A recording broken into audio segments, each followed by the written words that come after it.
Hello, this is Taylor Ellwood with Magical Experiments, and welcome to my latest YouTube video. Today, I want to talk about imagination as the seed of reality. And if you're a frequent flyer here, go ahead and like this video, comment on it. If you're someone who is new, go ahead and subscribe and then click the bell notification, and let's go right into this. So when I talk about imagination, I think of imagination as one of the most potent magical tools that people have access to. I also think it's something which is consistently underestimated in magical work. I mean, a lot of times when we talk about magic, we talk about will-based magic, right? Magic where we're utilizing our willpower in order to get something to occur. Um, the irony of all that, of course, is that your willpower is actually not that great.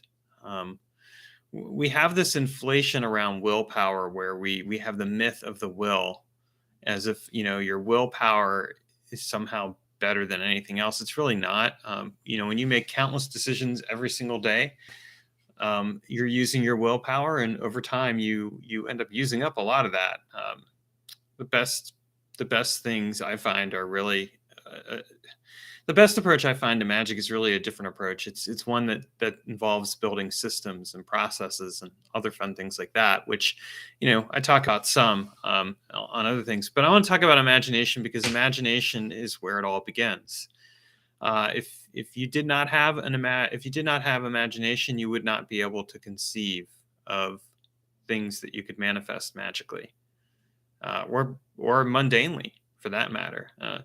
It's our ability to imagine that gives us, in a very real sense, the advantage that we have in this world, because we're able to build things and create things and do things. We're able to build tools. Other animals, and we are animals. Let's just be very clear here. Humans are just another form of animal, but other animals don't have,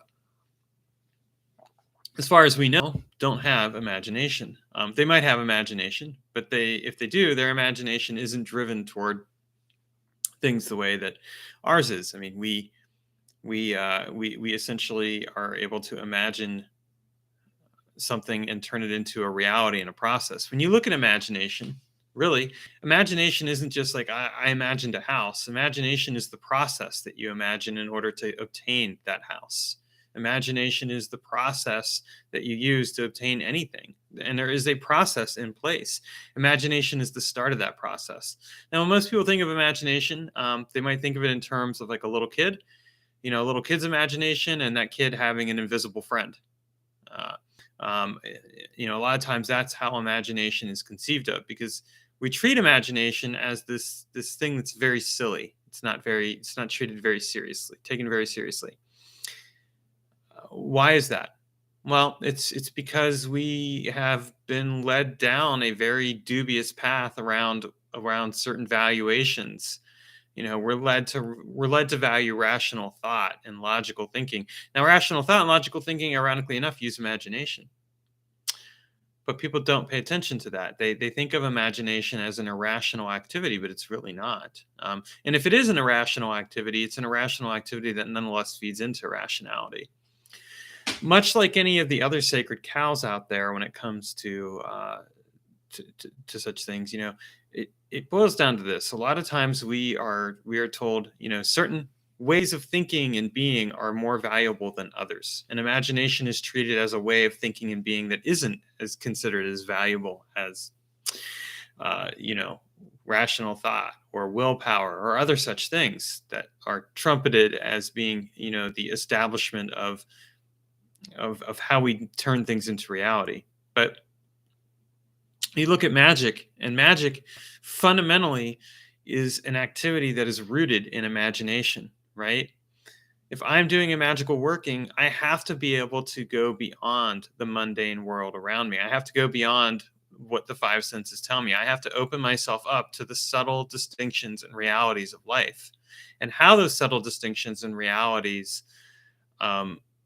show up. And imagination is one of the ways that we discover that, because our imagination allows us to not just conceive of an idea Our imagination actually allows us to interact with reality on multiple levels that we are not necessarily fully tapped into otherwise. Because again, we've been sold a very specific narrative around what's valuable and what isn't.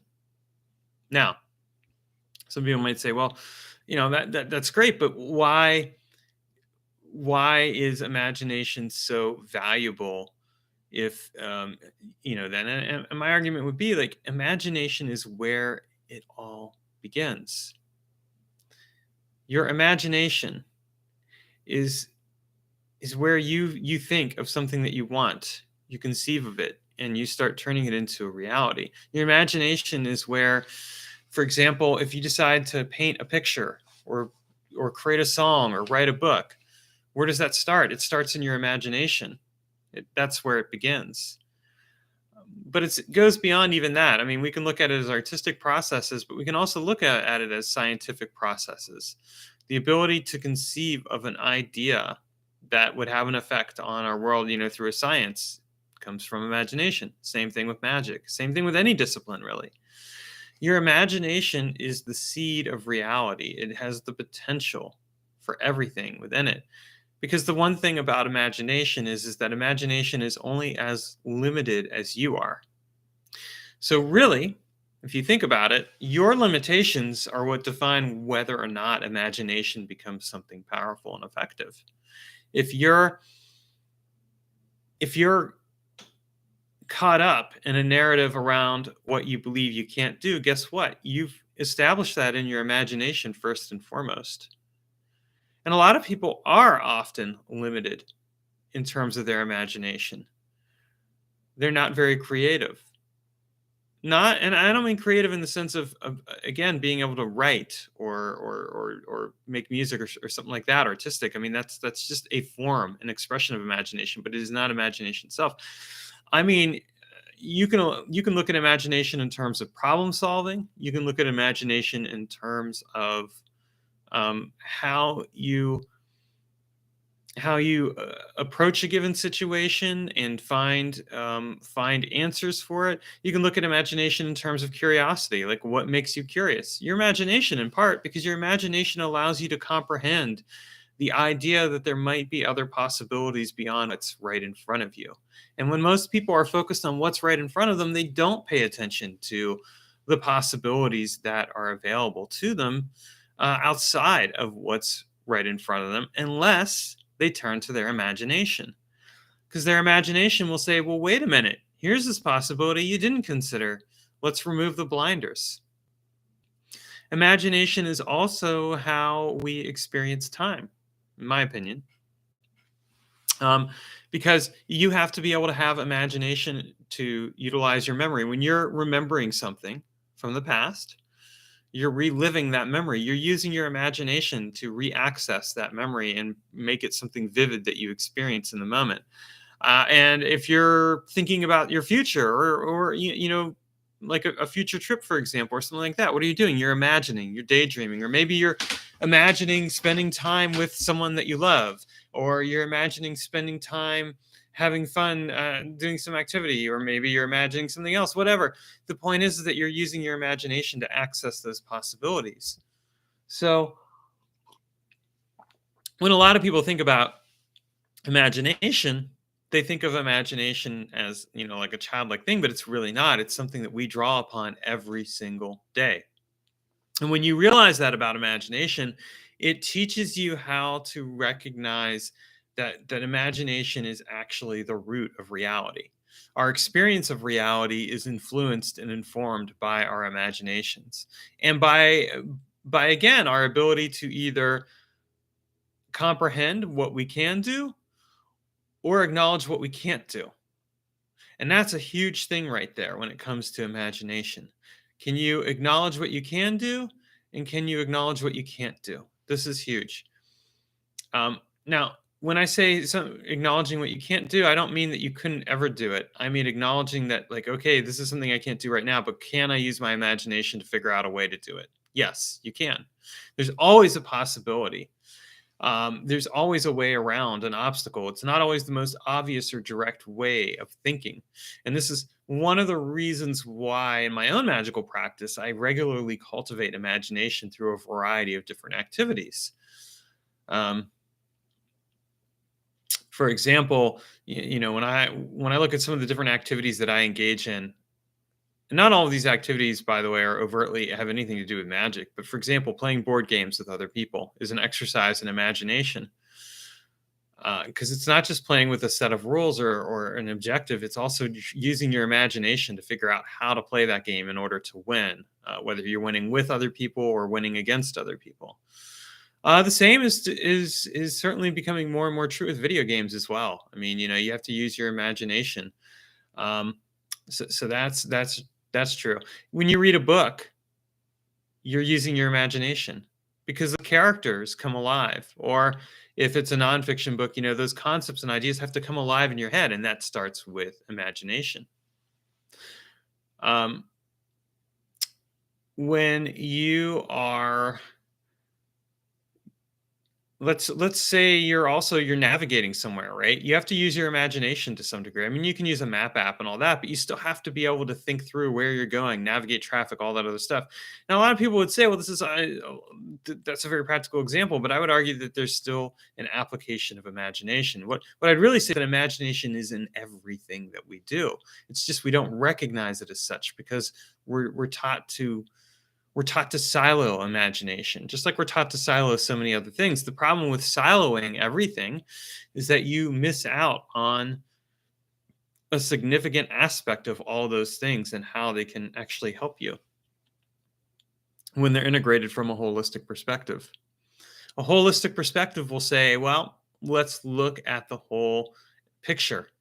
How does everything come together? Well, how everything comes together is that we start to see all the different layers of reality, and we see, like, okay, I can draw upon this solution over here, or I can come up with this idea here, and this is going to affect the current path that I'm on. It's going to allow me to, for example, access possibilities in space and time and bring those into alignment in order to help manifest a desired result. No willpower needed, by the way. We're just using imagination. So these are very important things to consider. Now, one thing I want to mention to you guys as we're continuing on with this video is that I have a class that's coming up. It's starting May 16th. It's called From Imagination to Manifestation, and it's the first link in the show notes. If you get a chance, check it out, because this class is going to take what I'm talking about here today and explore it in a lot more depth. And I'd love to see some people sign up for it. I've already got a couple people, and I'd love to have some more. And it'd be great to create a class and share that with you. So getting back to the topic at hand, with imagination being the seed of reality, what we need to understand is that your imagination lets you embrace all these different possibilities and then filter out the ones that don't work while bringing in the ones that do. And that's another significant feature of imagination. Carolyn and Brent, thank you for commenting. I'm glad that, Carolyn, that this is something you needed to hear, and definitely check out the class. And then Brent, yeah, imagination with long-term planning is a very nice compliment. In fact, you basically have to have imagination with long-term planning. You can't, or short-term planning. You really can't plan something without imagination. And this kind of goes back to my point. This is a really good point to make in general in regards to Western culture. And we have a tendency to categorize everything, to fit everything into little boxes. This box, this box, this box, this box. Well, the nice thing about imagination is that you really can't fit it into a box. Now, this is hard for Western minds because, we're taught categorize, define everything. But the problem with defining everything is that if you define it too rigidly, you're never able to see the forest for the trees. You're not able to really see what's available before you. And that's a huge thing to consider when we look at our magical work. Imagination allows us to holistically get past these limitations, to discover the endless possibilities. But then, and this is really important too, this is where the Western mind can come in very handy. But then what we learn to do is we learn how to sort through imagination and figure out what is really workable for us. I mean, in some cases, our imagination will allow us to fantasize about things that are very improbable. Like, for example, I could imagine that I'm lifting a mountain. That'd be pretty cool. But I can tell you I am not able to lift a mountain at this time. Maybe someday. Now, what I could imagine though, but I could imagine it. Now, that would be the obvious application of that imagination. But let's say with that imagination, we start to look at other possibilities. Well, I can't lift the mountain physically with my hands. Now, maybe I could get a whole bunch of people and we could all lift it together. Well, that's a little more realistic. Or maybe I could get some tools and technology and start carting the mountain, taking the mountain apart. Well, that's definitely a possibility. Maybe in the end, I could just leave the mountain where it is and enjoy and appreciate it. That would be great too. And just work with the spirit of the mountain. I like that one. I like that one the best of all. But you get the point. There's different possibilities. And what imagination does is it allows you to comprehend all of those possibilities and then start figuring out how you're going to pick out which one and then start turning it into the path of manifestation. Now, we'll talk about manifestation next time in my next video. This is all about imagination, but imagination is where it all begins. You want a result in your life. Let's say you have a specific result that you want to obtain. That result starts in your imagination. It starts in your ability to comprehend and conceptualize that there actually could be something you could manifest and turn into a reality. And that's a huge thing. So when you look at your magical work and you look really at the way that you approach life in general, consider your imagination and what role that imagination plays in your ability to understand and comprehend different things within life. Consider the possibility that your imagination could be one of the most potent tools that you have access to, and that if you learn to work with it more, you can actually use it to help you achieve better results, because you learn how to actually make it into something where it lets you see all the possibilities and not just the most obvious possibilities. I'll say this. When I've heard the phrase before, I've heard the phrase, you lack imagination, not in regards to myself, thankfully. I've been told I have too much imagination sometimes by people, but my response to that is no, I actually have just the right amount. Thank you very much. It's perfect. But if somebody lacks imagination, what is it that they're really lacking? They're lacking the ability to see the possibilities. They're lacking a can-do attitude in realization. People who lack imagination are people who allow themselves to be needlessly limited. Now, there is a place for limitations. And I actually actively incorporate limitation into my magical work and figure out how to use it and turn it into something that allows me to get what I want. But before I even get there, it all has to start with imagination. So I hope you enjoyed this video, and I hope you will check out the class. It's starting May 16th, and I would really love to have people there. And it's going to be an amazing class. I mean, if you found this really insightful, it's going to be something that will really blow your mind in a good way, because it's an alternate approach to magic and how to work with magic outside what most people are taught.